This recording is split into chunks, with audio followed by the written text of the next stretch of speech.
Hi everybody, today I've got a math challenge for you to have a go at, which is called Peaches Today, Peaches Tomorrow.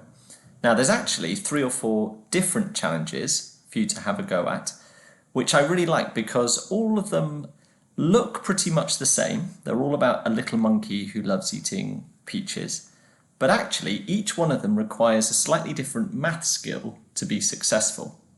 So what I'm going to do in these videos is introduce the problem, and then if you want to have a go at it completely independently, stop the video and have a go at the challenge.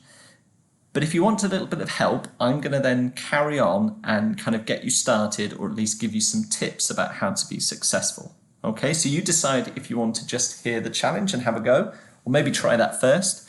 And then if you want some help, watch a bit more of the video and I'll get you started. So let's look at challenge 1. So challenge 1 is all about a little monkey who here has got 60 peaches. Now every day for the next 5 days, he's going to keep a fraction of his peaches, give the rest away, and then eat one. And that's the same on every single day, but apart from the fractions are changing.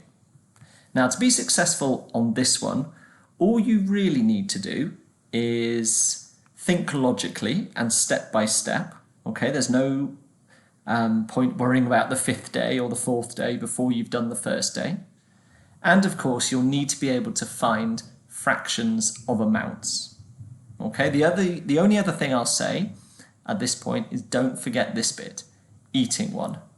When I've done this challenge before, lots of children, it's this bit they've forgotten to do, which is simple but easy to forget. Okay, so if you just want to have a go at that challenge and try and work out how many he's got left at the end, stop the video now or pause it so you can still see what the fractions are, and then have a go.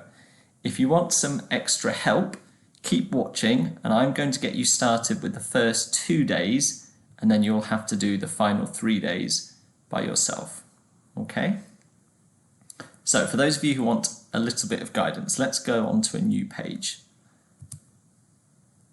So we're just going to take this day at a time.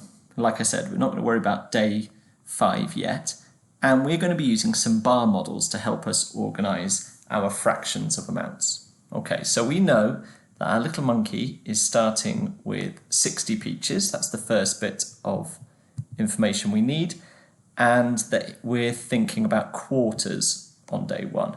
So my bar model is going to look like this, isn't it?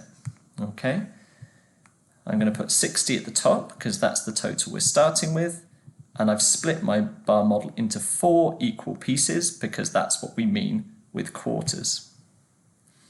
Now, next step, I need to know what each of these quarters is going to be worth. 4 that are going to equal up to 60.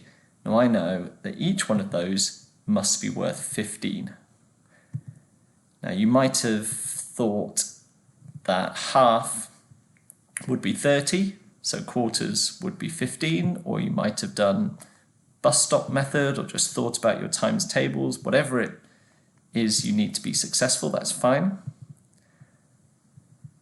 But 15, add 15, add 15, add 15 is 60. Now, when we look at the challenge, we see that he decides to keep 3 quarters.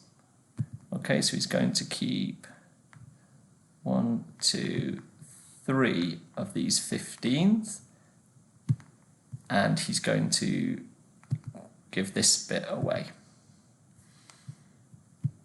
So how many has he got at this stage? He has got 15, add 15, add 15, he's got 45.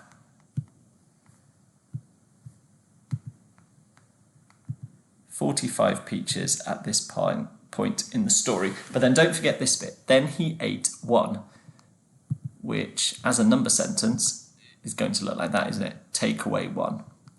So that gives us a total at the end of day 1 of 44 peaches. Okay? So that is the total that we need to take into day 2. Let's have a look at day 2, which I've got ready here. On the 2nd day, he decided to keep 7/11ths of his peaches. Now 11ths and the number 44, which is what we ended up with, go together really well, don't they?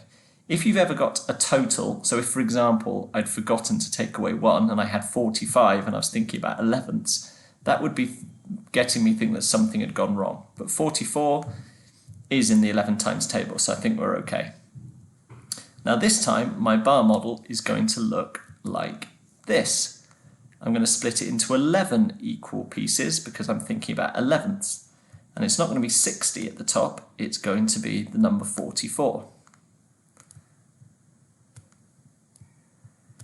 So what must each of these 11 pieces be worth to equal 44? Well, 44 divided by 11 is 4. That's not too tricky. Now, I'm not going to go all the way across adding in 4s because it will take me a long time. You can if you want, if it helps you, but actually you can imagine a 4 being in each of those probably pretty quickly. And how many is he keeping this time? He's keeping 7 of these 11ths. So from here, 1, 2, 3, 4, 5, 6, 7 to here. So if he had 7 of those 4s, he would have 28 peaches altogether. 28. Now don't forget that really important step, which is that he eats one. So at the end of day 2, he's going to have 27 peaches. Now the number 27 immediately makes me think of either the 9 times table or the 3 times table. So I wonder if we go back to the original problem and look at day 3, yeah, I can see it's a 9 times table that we're going to be having to think about. So that seems to be working so far. Okay, so your job is to keep going down these steps and see if you can work out how many peaches he has at the end. And my recommendation is that you carry on drawing out these bar models and remembering that you have to do the taking away 1 when he eats one and see what number you get at the end. Okay, good luck.